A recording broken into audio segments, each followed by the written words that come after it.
Hi, I'm Jonathan Sposato. I'm the CEO of Picnik.com. And, across all cultures, I would say that pictures, photographs, are still very much the single most beguiling, provocative, and important means of conveying all kinds of human emotion, our identities, what we're about, what we aspire to be. And yet, at the same time, it's really hard to do something with photos, right? You think about any verb that you want to apply to a photo. You want to edit it, embellish it, enhance it, print it, share it with somebody. Those are really, really hard things to do. And so what we've come along with Picnik is that Picnik gives everyday real people photo editing superpowers right in a browser. So with Picnik, you can channel your inner rock star photographer. You're never really more than 1 or 2 clicks away from feeling like you can be like a new Annie Leibovitz or an Ansel Adams or an Henri Cartier-Bresson. So I want to talk a little bit about our total addressable market. Companies like Adobe and Corel will talk about that in this country, in North America alone, that there are 40 million plus what they call creative non-professionals. Well, I say that that's actually not broad enough. That's not a big enough market because that 40 million plus doesn't include people like my mom, for example, or my cousins who are on Facebook. So I say that we need to include those folks, and in doing so, Picnik actually is easy enough and fun enough to include everyone. So we go pretty broad here. Our mission is to create a game-changing app that makes any photos activity downright fun, right? So far, that really hasn't happened, right? Things like Photoshop and Corel's products are really, really hard to use, so we want to make that fun and easy.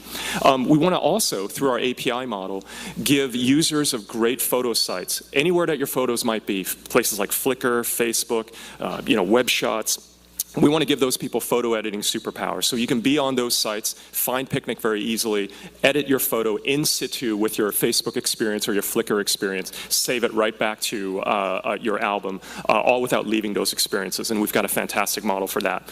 We want to also break down walled gardens between photo sites and social networks. That's, I think, an important place for us to be. And lastly, we think it'd be fun to make Picnik an internet verb. And in some ways that's happened. We see people twittering all the time, hey, did you picnic that photo? Look at the photo that I just picnicked.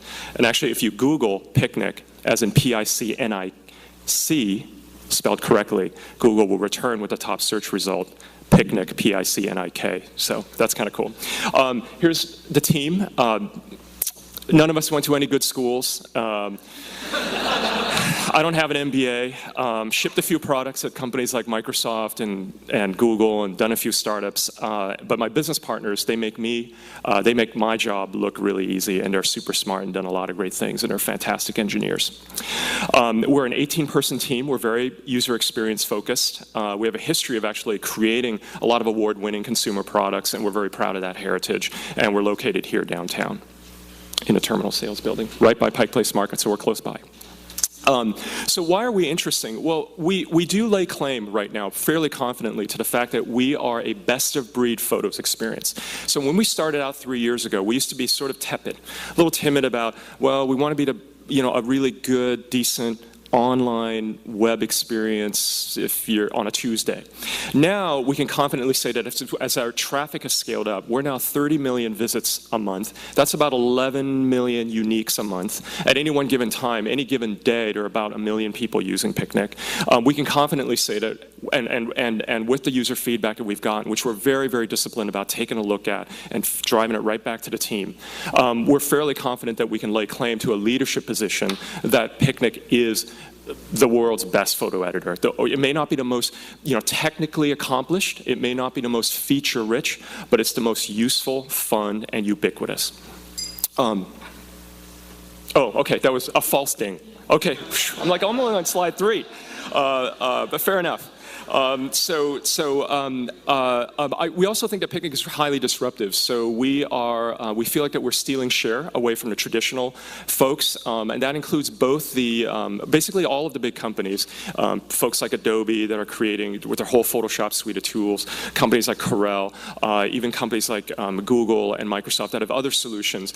We become a very, very viable consumer option for those same users. We keep growing, and we're really excited about our growth currently, and we want to make more. So, Here are some stats that I've already gone over. What actually is probably the most interesting thing for me to underscore on this slide is the fact that Picnik, the average session time. So we're talking about over 18 minutes. That's an average session time for us, and that's an interesting and really strong measure, I think, of engagement, user engagement, that people spend a lot of time on our experience.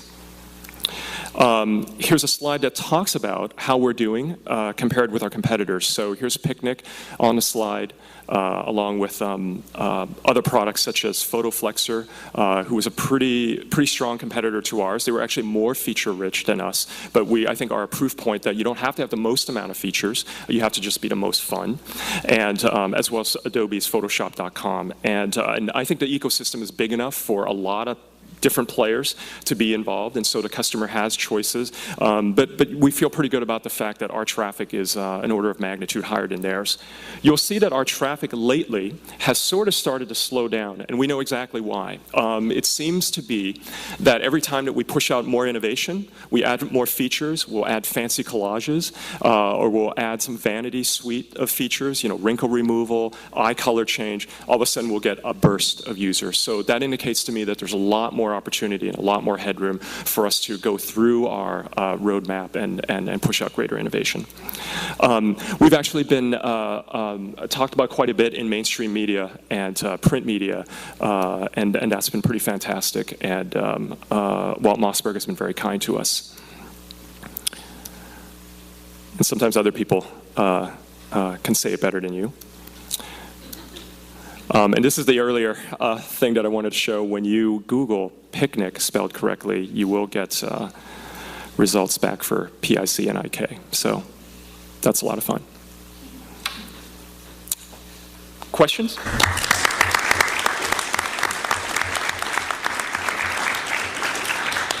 So Jonathan, you probably deserve an extra minute or two for the false ding, but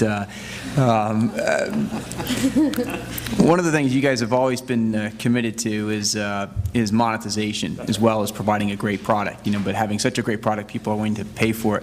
What have you been learning along the way about kind of what types of customers, what types of users actually decide to buy versus decide to use just your free version? That's right. We've actually learned. Thank you, Matt, for that great question. We have been learning quite a bit about that. We were total neophytes at the beginning. We made a bunch of assumptions about who we thought would pay for this product, and as it turns out, it's very different. So, and we're definitely going where the money is. I'm happy to report that, number one, the company is actually cash flow positive, so that's a really fantastic thing. We have 3 different ways that we make money, and we look at those 3 different ways to kind of target slightly different folks, and I'll enumerate them.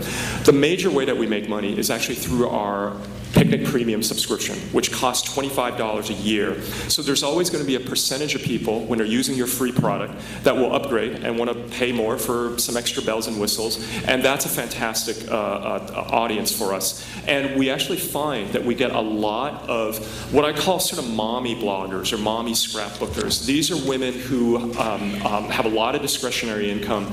They have children, so they take lots and lots of pictures, and they are sort of the CIO of the family, or Chief Information Officer, where they are the dispenser of photos to the grandparents, to the cousins, to the friends, and they want to create and have a simple and fun tool to be able to make holiday cards or collages that they can commemorate events and create memories with. So that's a great audience for us. That audience actually happens to coincide, be fairly consistent with the second way that we make money, which is through display advertising. And while I would give us perhaps a C+ or a B- on the first, attacking the first problem, I would give ourselves probably a D on attacking the second one. I think that we have a lot more headroom to go there. But nevertheless, we are making a few bucks there, and that's helping to keep our revenue situation positive. And the third way that we make money is through the embodiment of print products. So we have partnerships with other companies. These are companies such as Coop, who offer mugs and T-shirts and hats and other kinds of products, books, and our users are able to take the picture that they've just picnicked and put them on those products and purchase them, and we rev share with those companies. Kind of related to that, Duncan, how do you extend the brand? Could you do video editing? We could, and we actually get, if I had a nickel for every time I got that question. I'm absolutely blown away by the adoption of things like the flip camera and how video is becoming more and more ubiquitous. We do. Generally, we think that that's something that's an important scenario for us to pay attention to. It's not an investment that we're making right now, because fundamentally, right now, it's still a it's a different user scenario. And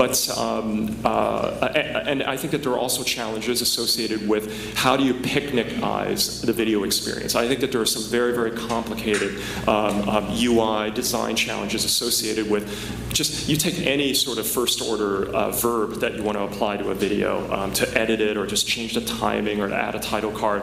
Those are things that we're not sufficiently confident right now that we're very good at making those things just as easy as what we've done with changing eye color, et cetera. So it'll be a little bit while for us before we do that. Other questions? Do you have any relationships with camera vendors or local printers like Costco or others that Yeah, to your business model? the short and honest answer is no. We don't have any relationships of substance. Those conversations come about every once in a while, sure. And being a small company, we've certainly had to prioritize our deals and our business development. I feel like that's also an under-attacked problem. But we know that the interest is there. We know very much that these people want to do business with us in some way, and we sort of test drove a couple of those relationships, and they've been fairly decent for us, but being a small company, we have to really focus on where the money is. So, yeah, Sure. it's a good question. Okay, thank you.